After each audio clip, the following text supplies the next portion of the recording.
थोड़ा सा आगे को आ जाओ राजू भाई। नमस्कार साथियों, वंदे मातरम, इनकलाब जिंदाबाद। आज आप हमें कैंपस में देख रहे होंगे।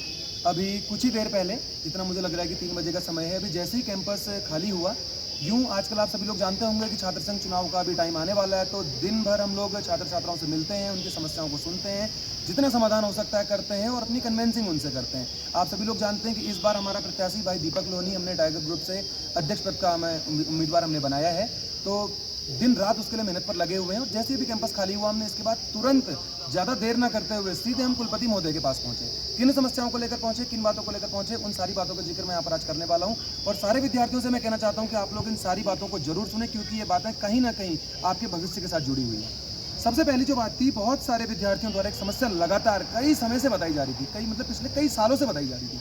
वह समस्या क्या है? जैसे ही विश्वविद्यालय द्वारा परीक्षा परिणाम घोषित किया जाता है, जैसे कि 4th सेम का परीक्षा परिणाम आया, 3rd सेम का परीक्षा परिणाम आया, उसमें क्या होगा? विद्यार्थी पूरे 1 महीने भर लगातार चक्कर लगाएगा। कभी कहेगा मेरे इंटरनल के मार्क्स नहीं जुड़े, कभी मेरे एक्सटर्नल के मार्क्स नहीं जुड़े। उसके बाद ऊपर वाले क्या कहेंगे? जाओ अब अपना वेरिफिकेशन निकाल के लाओ। वेरिफिकेशन निकालने के बाद कभी उसे ऊपर भेजा जाएगा, कभी नीचे भेजा जाएगा। इस बात को लेकर के आज हमने सीधा संज्ञान इस बात को कुलपति महोदय को कराया है, और न केवल उन्हें कराया है बल्कि उन्होंने एग्जाम ऑफिस के जो भी ARP टीम वाले लोग थे उन्हें वहाँ पर बुलाया भी, और उनके सामने इन सारी समस्याओं को हमने रखा है। और इसका समाधान हमने उन्हें दिया है कि जब तक आप पूरा रिजल्ट क्लियरली, पूरा अच्छे से उसे, जब तक उसमें सारी चीज़ें ठीक नहीं हो जाती तब तक आप उसे आउट मत करिए। इससे क्या होगा? आपका भी काम कम होगा, दूसरी तरफ हमारा भी काम कम होगा।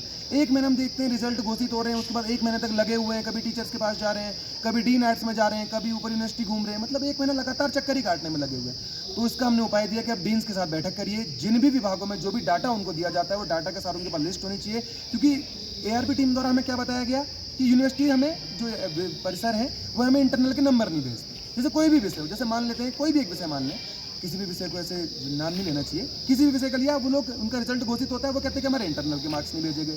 तो इनके ऊपर हमने कहा कि आप डीन्स की एक बैठक करिए, उनका सारा डाटा कलेक्ट कीजिए, एक्सटर्नल का भी, इंटरनल का भी, और उसके बाद जब ये सारा डाटा आपके पास आ जाता है, उसके बाद आप इसको आउट कीजिए। इससे क्या होगा? आपकी भी दिक्कतें कम होंगी और हमारी भी दिक्कतें कम होंगी। और हमने सीधे शब्दों में और सख्त शब्दों में उनसे कहा है कि अगर अगली बार से इस तरह की कोई दिक्कतें आती हैं तो आप तैयार रहिएगा कि जिस तरह की भी कार्रवाई हमारे द्वारा, छात्र समुदाय के द्वारा की जाएगी। सबसे पहली बात ये थी। दूसरी बात साथियों, आप सभी लोगों को याद होगा, आज से कुछ दिन पहले हमने नेटबॉल के खिलाड़ियों के साथ कुलपति महोदय से मुलाकात की थी। नेटबॉल के खिलाड़ियों की दिक्कत क्या थी? पहली उनकी दिक्कत थी कि नेटबॉल को विश्वविद्यालय के खेलों में सम्मिलित किया जाए। दूसरी बात थी कि नेटबॉल के खिलाड़ियों के लिए कोर्ट उपलब्ध कराया जाए, कोर्ट बनाया जाए। हम देखते हैं कि नेटबॉल के खिलाड़ियों के लिए प्रैक्टिस करने के लिए कोर्ट तक एक हमारे परिसर में बनाया नहीं गया। दूसरी बात जो थी, विश्वविद्यालय के खेल में जोड़ा जाए। इसमें तो हम अभी ज़्यादा कुछ नहीं कर पाए, लेकिन इस बात का संज्ञान हमने उन्हें करवाया है। जो काम हम कर सकते थे वह काम हमने अपने तरीके से, पूरी तरीके से किया।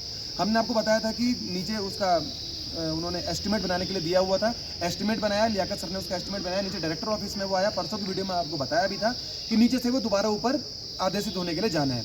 तो यहाँ से भी सारी चीज़ें हो गई हैं, ऊपर से भी चीज़ हो गई है। FO ऑफिस में वो पहुँच चुका है बहुत ही जल्दी, 2 या 3 दिन के भीतर। जैसे ही कल अभी कुलपति महोदय ने सीधे शब्दों में हमसे कहा है कि हमने FO को वो भेज दिया है, आज उनके काम से वो हल्द्वानी गए हुए हैं, और जैसे ही हल्द्वानी से वापस आते हैं उसके तुरंत बाद इसका काम वहाँ से जैसे ही वो मार्क करते हैं, उसे नेटबॉल के खिलाड़ियों का काम शुरू हो जाएगा। तो नेटबॉल के खिलाड़ियों से मैं कहना चाहता हूँ, आपके जो हमने आपसे कहा था आपका कोर्ट हम बनवाएंगे, तो बहुत ही जल्दी आपका कोर्ट हम आपको बनवा कर देंगे।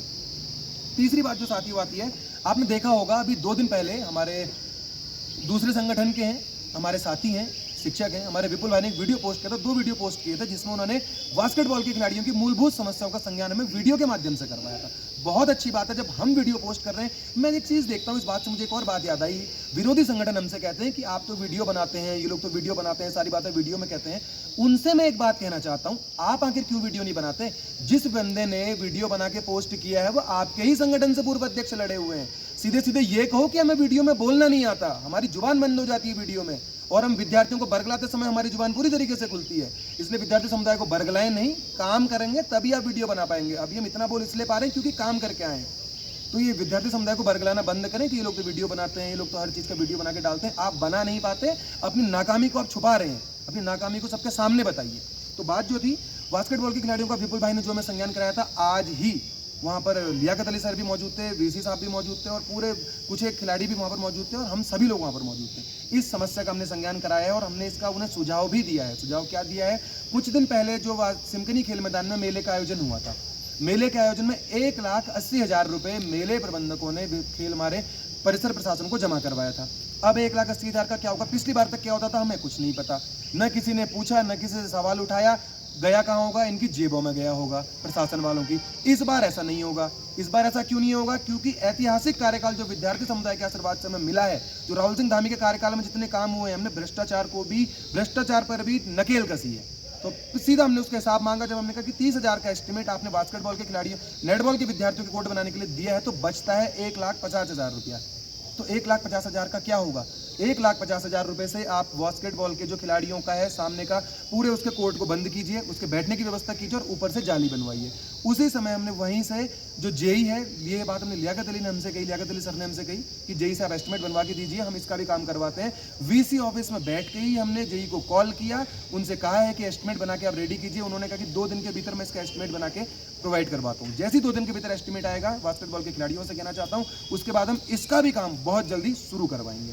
तो ये रही तीसरी बात जो वीडियो के माध्यम से मैंने संज्ञान करवाया था, उसका भी काम आज हमने कर दिया। बीच में 3 दिन की छुट्टी थी, छुट्टी में काम नहीं हो पाया। आज जैसे ही कॉलेज खुला है, पूरे दिन की कन्वेंसिंग के बाद, पूरे दिन की मेहनत के बाद, संघर्ष के बाद, पूरे दिन की चप्पलें रगड़ने के बाद, जैसे ही समय मिला सीधे वीसी ऑफिस गए, सारी बातों का संज्ञान उन्होंने करवाया। अगली बात, एक बहुत अच्छी बात मैं आपको बताता हूँ। आज जैसे हमें सारी बातें कर रहे थे, कुलपति महोदय ने एक बात हमसे कही। उन्होंने कहा कि आपको पता है कि आपके कैंपस में हैप्पीनेस क्लब खुलने जा रहा है? हमने कहा सर नहीं पता है। पता भी कैसे होता है, इस बात का हमें कुछ पता भी नहीं था। तो फिर उन्होंने कहा अखबार की कटिंग दिखाई अपने ही फ़ोन से। आज के अखबार में शायद ही न्यूज़ भी लगी हुई है कि हैप्पीनेस क्लब हमारे कैंपस में पहली बार साइकोलॉजी डिपार्टमेंट में खुलने वाला है। कल उसकी ओपनिंग है, विद्यार्थियों को वहाँ पर बुलाया भी गया है।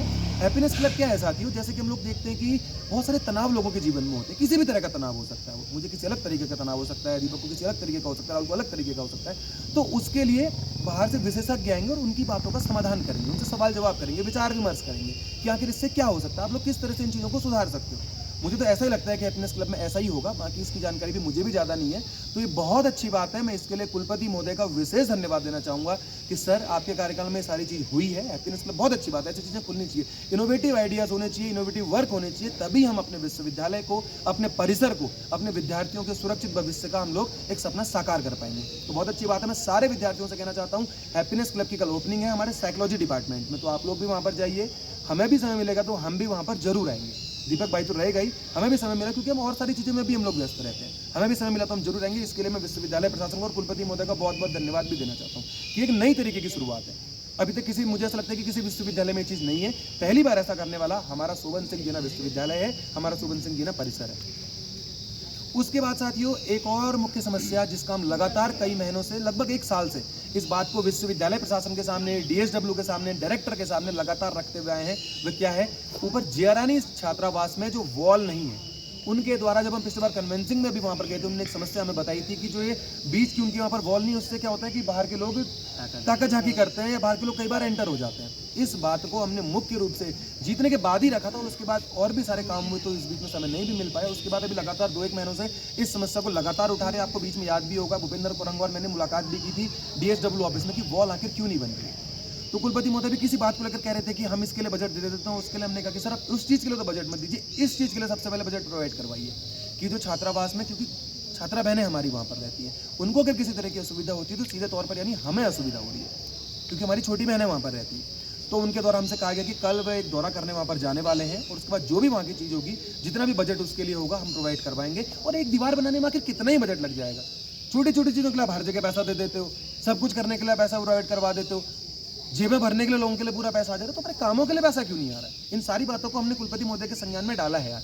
और उन्होंने सीधे शब्दों में हमसे कहा कि कल ही मैं वहाँ पर दौरा करने जाने वाला हूँ, जो भी वहाँ पर दिक्कत होगी मैं खुद से उसका संज्ञान लूँगा और उसके बाद वॉल का निर्माण कार्य बहुत जल्दी शुरू होगा।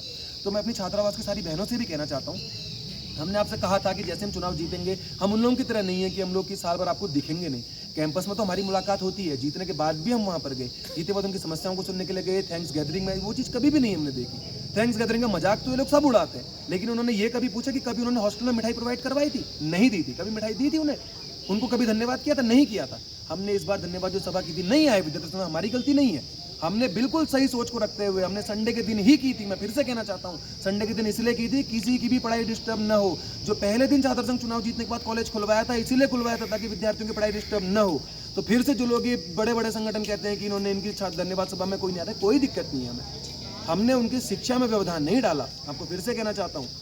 तो ये सारी चीज़ें हैं। उसके बाद गर्ल्स हॉस्टल के लिए हम बीस नहीं जा पाए। फिर से कहना चाहता हूँ, हाँ गलतियाँ एक्सेप्ट करते हैं पूरी तरीके से, लेकिन छात्रा बहनों के साथ लगातार कांटेक्ट में हैं, उनकी सारी समस्याओं को भी सुन रहे हैं और ये वाला कार्यकाल तो पूरा हॉस्टल्स को ही समर्पित रहेगा। स्पष्ट शब्दों में कह देना चाहते हैं 6 हॉस्टल हैं, क्योंकि सारी मूलभूत सुविधाएं हम लगभग ठीक कर चुके हैं, चाहे वो किताबों की हो, चाहे बैठने की हो, चाहे एटीएम लगवाना हो, चाहे स्ट्रीट लाइट हो, चाहे सैनिटरी पैड मशीन हो, चाहे कुछ भी हो, छोटी मोटी चीज़ें जो पुराने छात्र संगठनों के गड्ढे भरने का काम हमने कर दिया है। इस बार अब हमारा काम शुरू होगा, जिसमें प्राथमिकता से 6 हॉस्टल्स हैं जिनकी दुर्गति हुई पड़ी है, उनको हमने ठीक करने का काम हम इस बार के कार्यकाल में करेंगे। तो मैं अपनी जयरानी छात्रावास की बहनों को कहना चाहता हूँ, जो समस्या आपने बताई थी कि दीवार वहाँ पर टूटी हुई है, उस दीवार का निर्माण कार्य बहुत जल्दी शुरू होगा।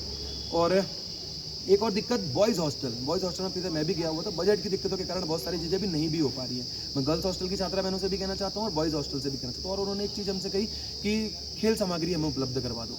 पहले तो बॉयज़ की बात में भी आता हूँ, पहले गर्ल्स वाले में भी बता दूँ, लियाकत सर से बात हुई थी, आपके वार्डन्स को आपके लेटर भी गए हुए हैं, लेकिन आपके जो भी आपके वो हैं, ये अभिभावक हैं या हॉस्टल के जो अभिभावक हैं, उन्होंने कोई भी लेटर दूसरी तरफ प्रोवाइड नहीं करा, चाहे बुक्स का हो चाहे वह खेल सामग्री का हो, क्योंकि छात्रा बहनों ने ये भी कहा था कि हमें नोवेल्स या और सारी जो वैसी सिलेबस से अलग किताबें वो हमें उपलब्ध करवाई जाएं। हमने तो अपना काम पूरा कर दिया, लेकिन आपके हॉस्टल से जो आपकी वार्डन या मैटर लोग हैं, उनके द्वारा कोई भी पत्र नहीं आया वहाँ पे, जिसके कारण आपकी पुस्तकें आपको उपलब्ध नहीं हो पाई है। ऐसा ही खेल सामग्री के लिए भी हुआ है, वहाँ से तो लेटर चला गया है, लेकिन हॉस्टल के प्रशासन के द्वारा वो सारी चीज़ों के लिए पत्र खेल कार्यालय में नहीं पहुँचाया गया, तो इसलिए वो चीज़ें उपलब्ध नहीं हो पाई। बॉयज़ हॉस्टल ने जो बात कही थी कि खेल सामग्री कि हमें नहीं उपलब्ध हो पा रही, आज ही आपकी बात को लेकर के आपको मैं, जैसा कि मैंने भी थोड़ी देर पहले कहा था कि लियाकत सर भी बैठे थे, कुलपति महोदय भी बैठे थे, तो इस बात का भी संज्ञान करवा दिया है। जो भी आपकी टूटी हुई खेल सामग्री वो आप हमें करवाइए, उसको संज्ञान हम आप उन्हें करवाएंगे और नई खेल सामग्री हम आपको उपलब्ध भी करवाएंगे। इन सारी बातों को लेकर के आज हम कुलपति महोदय से मिले थे, पूरी टीम के साथ हम लोग मिले थे। अभी तो हम शायद 6 लोग बैठे हुए हैं, बहुत सारे लोग हम वहाँ पर गए हुए थे। सारी बातों को कहा, हम उन लोगों में से नहीं है। मैं देख रहा हूँ कि आज जैसे ही चुनाव आते हैं, चुनावी मेढक, चुनावी बगुले बिल्कुल आके विद्यार्थी समुदाय को बरगलाने लग जाते हैं कि काम देखो, केवल एक काम करना है साथियों, ये जितने लड़ रहे हैं ना, इनके एक बार पोस्ट खोल के देख लेना, 2 महीने 3 महीने पहले से आपको किसी का काम नहीं दिखेगा। और एक बार टाइगर ग्रुप के भी काम खोल के देख लेना, 7-8, कल ही चेक कर रहा था, कल रात को ऐसी कुछ सोच रहा था, तो कोई 800 पोस्ट तो मेरी टाइमलाइन में पड़ी हुई है, और कोई वो ऐसे नहीं है, कोई ब्लॉगिंग के पोस्ट नहीं है, काम के पोस्ट हैं सारे के सारे। इतना एक बार चेक कर लेना है। तो भ्रम में नहीं उलझना है, इनकी झूठी बातों में नहीं फंसना है, और वोट केवल विकास के आधार पर, अपने सुरक्षित भविष्य के आधार पर। मैं फिर से कहना चाहता हूं, हमारे द्वारा आज की बनाई हुई विकास की नीतियां कल के एसएसजेयू के सुरक्षित भविष्य का आधार बनेंगी। और काश इन्होंने विकास की बातें सोची होती तो आज में जो ये गड्ढे भरने का काम मैं इनसे कहता हूँ कि छोटी छोटी डस्टबिन तक ये लोग कैंपस में लगा नहीं पाए, और बात करते हैं विकास करने की। केवल इनका एक ही काम है, प्रथम सेमेस्टर के विद्यार्थियों को बरगलाओ, केवल झूठ बोलो झूठ बोलो झूठ बोलो। लेकिन इन्हें नहीं पता कि 2024 का युवा है, ये सब जानता है। इस बार भी करारा जवाब इन सारे लोगों को दिया जाएगा और जबरदस्त अंतर से दिया जाएगा। अगली बार से फिर वैसे भी नहीं दिखते लोग चुनाव हारने के बाद, उसके बाद तो फिर और भी नहीं दिखेंगे। तो ये सारी बातों को लेकर आज हम कुलपति महोदय से हमने मुलाकात की थी। बहुत जल्दी सारे विषयों पर हम संज्ञान, न केवल संज्ञान करवाएंगे, अभी तो कार्य भी करवाएंगे। बहुत ही जल्दी भी समतलीकरण का कार्य भी शुरू होने वाला है। फिर से बता दूं, अभी वो लोग और कहेंगे कि वीडियो बनाते हैं, अरे आप भी बनाओ, लेकिन आप बना नहीं पाओगे। क्यों? क्योंकि काम किए होते तब बना पाते। तो इन सारी बातों को लेकर आज हम गए थे, सारी बातों को आपको मैं संज्ञान आपको करवा दिया। और हम अपनी जिम्मेदारी तो पूरी तरीके से करते हैं, आपने अपनी जिम्मेदारी पूरी तरीके से करनी है। विद्यार्थी समुदाय तक सारी बातों को पहुंचाना है, अपने साथियों तक सारी बातों को पहुंचाना है। सोशल मीडिया में अधिक से अधिक संख्या में जुड़ना है। सोशल मीडिया में क्यों कह रहा हूँ? क्योंकि ये हमारा दर्पण है। हम जो काम करते हैं हम इसे वहाँ करवाते हैं। पिछली बार के चुनाव में कहीं पर देख रहा था, वो कह रहे हैं हम काम तो करते हैं पर सोशल मीडिया में नहीं डालते। आप पिंडारी घूमने जाते हो तो आप सोशल मीडिया में डालते हो, आप कहीं ब्लॉगिंग करते हो तब आप सोशल मीडिया में डालते हो, लेकिन काम आप सोशल मीडिया में नहीं डालते हो। कौन सी मानसिकता में जी रहे हो? मैं आपसे पूछना चाहता हूँ। तो बाकी सारी बातों का संज्ञान आपको करा दिया है। सारे काम बहुत जल्दी शुरुआत होगी। और फिर से कहना चाहता हूँ, इस बार अध्यक्ष पद पर दीपक लोहनी आपके सहयोग, समर्थन, स्नेह एवं आशीर्वाद का आकांक्षी है। आपका वोट केवल विकसित एसएसजेयू के आधार पर होना चाहिए। आपका वोट केवल विकास के आधार पर होना चाहिए। आपका वोट 1 साल में हमारे एसएसजेयू में हुए विकास कार्यों के आधार पर होना चाहिए। धन्यवाद साथियों। वंदे मातरम। इंकलाब जिंदाबाद।